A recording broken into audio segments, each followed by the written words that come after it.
Welcome back to the Wednesday Night Podcast, Season 2, Episode 1. Hold 2 seconds for applause. Yeah, it's good to be back. Apparently, God didn't want me to do this podcast, though. And maybe I should be following my gut because 2 days ago, I was recording the first episode of this podcast with some friends. It was going to be a good time. And I was just getting the thing set up. I have my laptop set up. I was hooking up like an interface to my laptop or whatever, and then I like had it connected to the like interface already, and then I was just putting in the USB into the computer, and then like I half plugged the USB into the laptop, and then the whole thing short circuited. The thing wouldn't turn on, and now I just had to recuperate from my losses. I'm literally editing from a brand new laptop. It's crazy, trying to make up for lost time. Happy March. It's good to be back. It's been a year since I've actually done this thing and put it out. So it's good to come back or come into the new month with some fresh Wednesday Night Podcast episodes. What have I been up to besides school? Because that's boring. Being the audio man, sitting in the audio man chair. I'm standing most of the time, if anything, but I'm recording, just working on a bunch of stuff.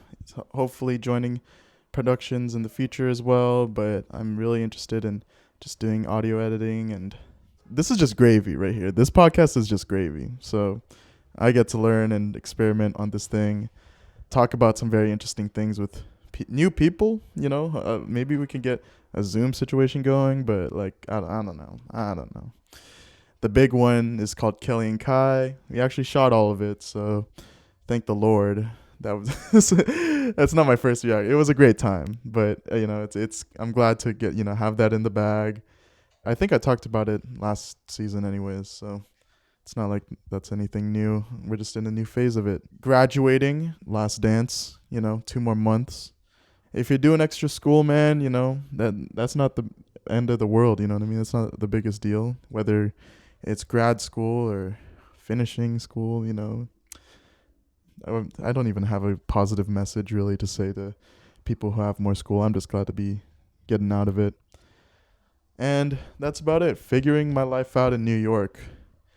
That's a big theme over these past few months especially, but figuring out and finding out, around and finding out. I've been trying to turn the room that I currently live in into a studio, so got some pretty big speakers set up in there. I had an audio interface obviously that is at my computer, so maybe if someone actually wants to sublet for that room in June and July, contact me at my email. I'm not going to say the email on the pod, but contact me on socials, whatever you want. You can find me on. I'm willing to talk about it. It's kind of a closet of a room, or what do you call it, a shoebox of a room. Mainly, I wanted to talk about this. If you know me personally, I finished Sex and the City. What a very interesting show. I kind of breezed through it in a month, which is really surprising because it's kind of really stupid though, because I didn't expect myself to actually be so into the show. I was actually talking about it with Anna, my partner. I expected the show to be for Samanthas, which is why I never really got into the show in the beginning. Also, it's just like a womanly show. It's just a very chick show. And then I was watching it. I was like, actually, the portrayals of men are very interesting in the show because it's kind of reversed. We have a lot of media that is like men's perspective on women, and then like pretty much women get put into these labels and boxes that, like women are actually very complex people, and very nuanced. And so a lot of that isn't displayed, especially in like bite-sized shows the length of Sex and the City, right? Sex and the City is kind of flipped because it's like you get to see like their partners and their sort of interactions and one night stands or whatever with these different kinds of men. But, like I say all that, it's actually executive produced by a gay man. There's a lot of the production people are like men, straight or gay. On the surface, you'd be like, oh, it's a woman, like woman's perspective on life in the city, right? But then in reality, it's actually from the perspective of mostly gay men. Another layer to like unpack, which I did not expect going into the show. To sum up Sex and the City, because I have to, because a lot of my friends are like, "What are you talking about right now?" Carrie is played by Sarah Jessica Parker, is the main chick of the show. She writes a column called Sex, the title of the show, in a newspaper column. This is like the late 90s, so that was actually like a viable job, I guess. Maybe it still is in articles. I don't know. I'm not trying to be mean too much, but Carrie's a terrible person. What do you call it? Kim Cattrall, who plays Samantha in the show, the very provocative character. Charlotte, played by Kristen Davis, who's very like the traditionalist girl. And then you have Cynthia Nixon, who plays Miranda. And then everything important stems from that group of women in the show. No, in real life. Carrie is really into this guy Big, and pretty much like that gets resolved like at the end, right? But like throughout the show, she's like pretty much either like stepping away from that relationship with like very temporary things with other guys, or having other relationships, like full ass relationships, while like she like knows this guy, right? Okay, because you get like all the guys that Carrie like hooks up with are like, because she's the star of the show, it's always like either like this very deep look into like manhood and how that affects women, and or it's just like a gag where like she like gets with a guy who like is jazzy, like is a big jazz artist, or is a guy or a guy who has like who's very rough in bed in a bad way, like like not rough like what am I saying? She blows her back up, but it's not good. Like it's not good. There was like a whole like power dynamic behind the scenes, because Samantha, like I said, expecting the show to be for Samantha. Samantha is like the older woman who gets with like a bunch of men. I think the number's like in the 40s, like in the whole show, like just the show, because like she also has history like before and I guess like after the show and stuff, whereas everybody else has it like in the teens or whatever in the show. So it's not like too crazy for everyone else in the series. She gets with so many different kinds of men, and she's just like having a lot of sex scenes period in the show. So there was a whole power dynamic in the backgrounds of being like, well, I represent, like from her perspective, she would represent some of the actual sex part of the show, like in the title, and how like she is actually the most explorative of them, because later on in like season 4 or something, she like actually has a girlfriend at some point, and then later she meets like an older man. It's a whole thing, but like she has like this very like transformative aspect to her within the show. I feel like Carrie's figuring out her mission is on like finding her true love, right? But so with Samantha, she like doesn't expect that for herself. So she like her mission, or I guess like what she's going out with, is like from like this purely pretty much like only pleasureful relationships. She's not really into some like long-term commitments with bad situations, like she like if it's not working for her, like she dumps it. Charlotte's whole thing is that she wants to get married and she wants to have babies and like live a nice, rich life, literally like wealthy ass life, right? You see like Kyle MacLachlan and he's like playing another guy who's like a doctor or whatever, but then there's like some scenes where he's like, oh, that's Dale, like he has like a Dale moment every now and then. So she marries him. He like at the beginning he's like impotent or whatever, and then they can't have a baby, and then she's like, what's this all for? And then he's like, I'm pretty much like, I just was really into you. He doesn't have any interest in starting like a full family, even though he's like pretty old too and like has a solid career. They just wanted different things. He leaves her the apartment, which is like this super nice, like I don't know. I think she lived in a it's not me trying to like pull up I think she lived on the Upper East Side. I'm pretty sure, like this really like a floor of a building on the like practically on like the Upper East Side. She goes through the divorce, and then in the middle of the divorce, she finds a lawyer, and then she falls in love with this guy, but he's not this like traditionally. Well, first of all, a big thing about that part is that he's Jewish, which is very interesting how the show explores Judaism, and specifically like someone like Charlotte converting into it.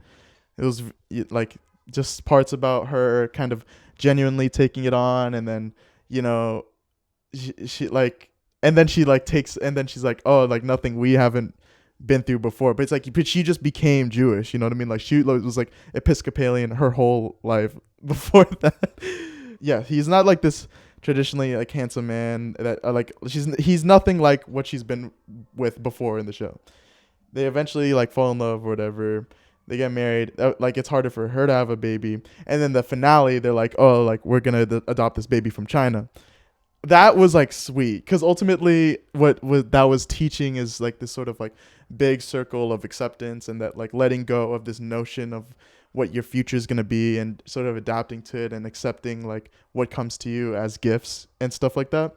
I really actually like that choice, like for the show. Personally, I thought they did a really good job in like, because she's not like dim, but she has like very straightforward, not shallow either, but it's like she has this very straightforward, like just traditional way of wanting to live her life. And she really, like, if she's not following that path, like she's not, like, it's not her, you know what I mean? Like it's not gonna be like she's really dead set on living a certain way.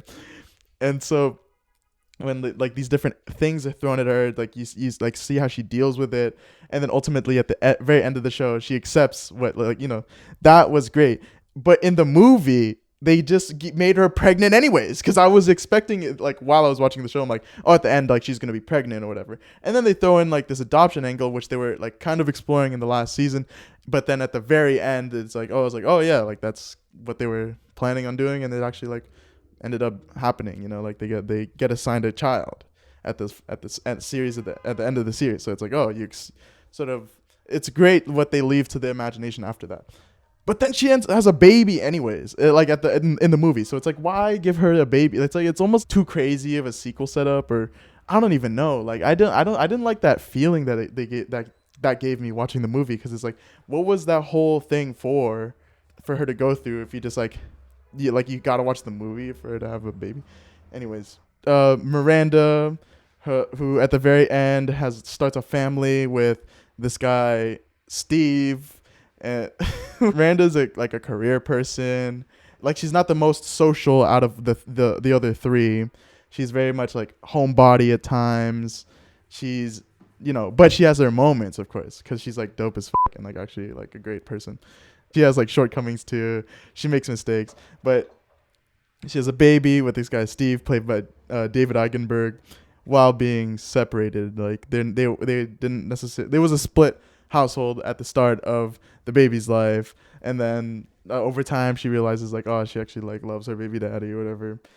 I think throughout the show she like like sort of finds or discovers the most about herself, because I feel like first of all, Carrie, like what does she learn? Like, of course, like she's like following her heart, and then like she goes through the most like publicity because she has the whole column, and that eventually turns into a book, and she's like dating like big art guys, and anyways, so it's like she like keeps leveling up in this like financial sense. Actually, what's the big takeaway? Because at the movie she pretty much gets stood up at her wedding, and then like she falls for the guy anyways, because they were selling the huge apartment. It's like the show, a big thing about the show is that it's super materialistic. It's pretty much in this like social bubble, in the sense of like it's a world that like very few people actually really know, because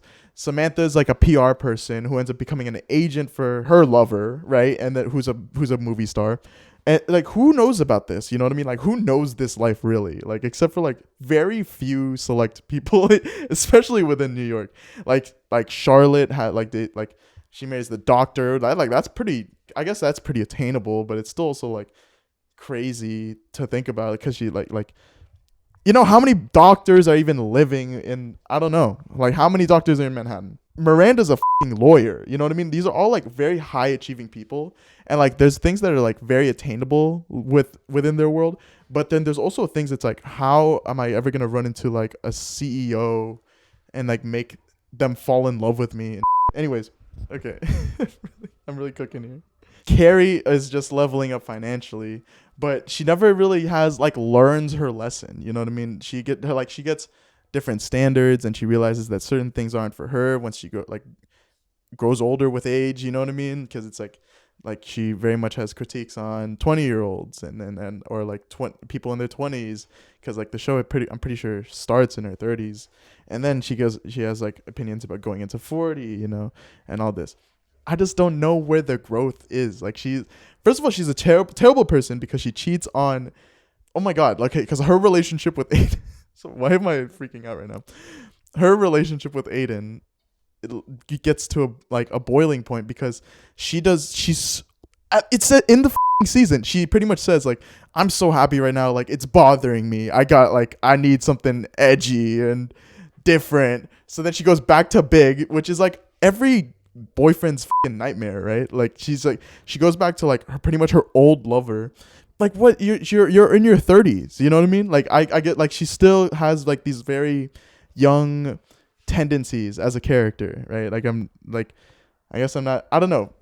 Sarah Jessica Parker like plays it very well, because it's like you like to be annoyed by her. It's a weird situation. She's just like a cheater, and then she also doesn't like communicate very well with the people she like gets with, and then like and then you have this whole angle about like, what if everything's for the column, you know what I mean? Like, she has like this very tumultuous life.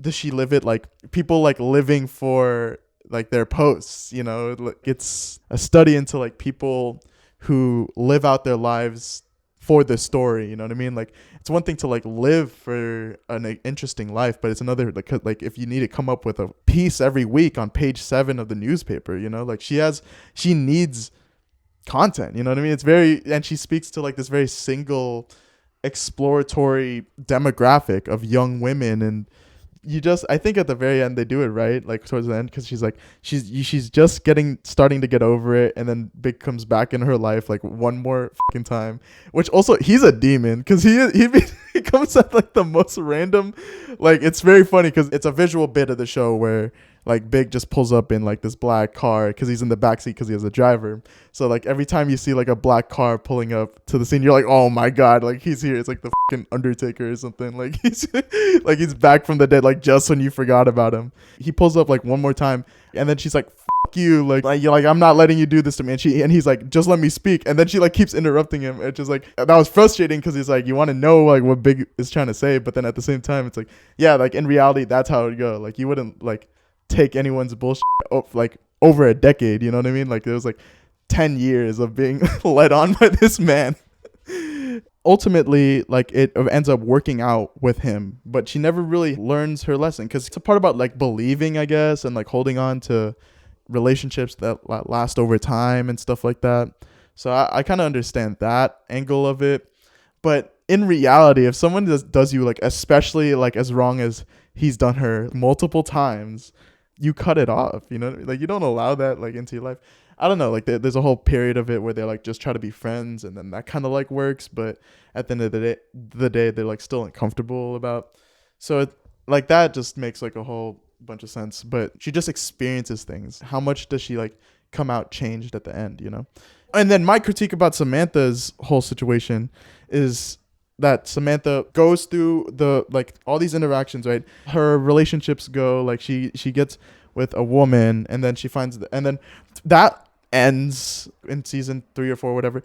That ends just because she's not like excited enough or whatever, which is like a whole different, I don't know what it's like to be lesbian, but that's a whole different, like, what are they trying to say about lesbianism?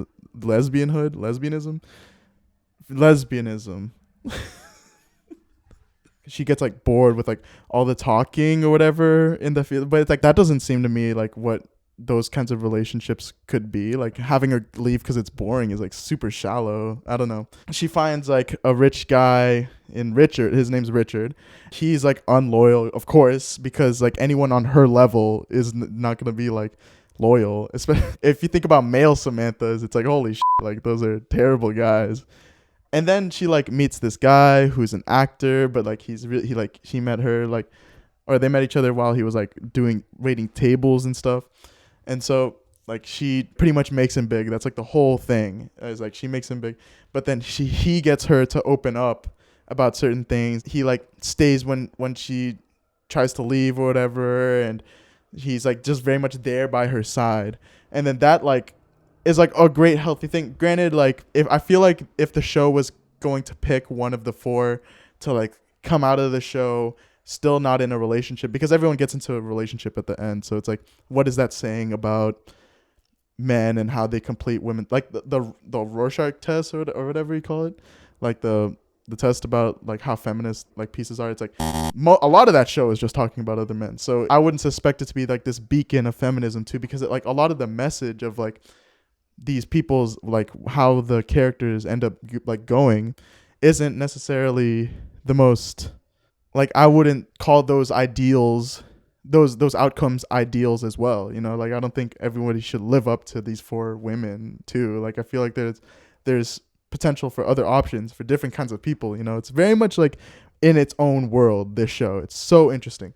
At the very end, it's like, oh my god, you've been so great to me. You're such a fulfilling man. Blah blah blah. It's just like fine, because I think that I like that how that relationship displayed how people need different things and people need other people to step up for them in relationships, like when they least expect it. You know what I mean? Like like always kind of being there for the right moments, not necessarily trying to change someone, right? Yep, those are pretty much my thoughts on the show. It's a very specific world, you know. Manhattan, pretty much socialite like life. It's in the early 2000s.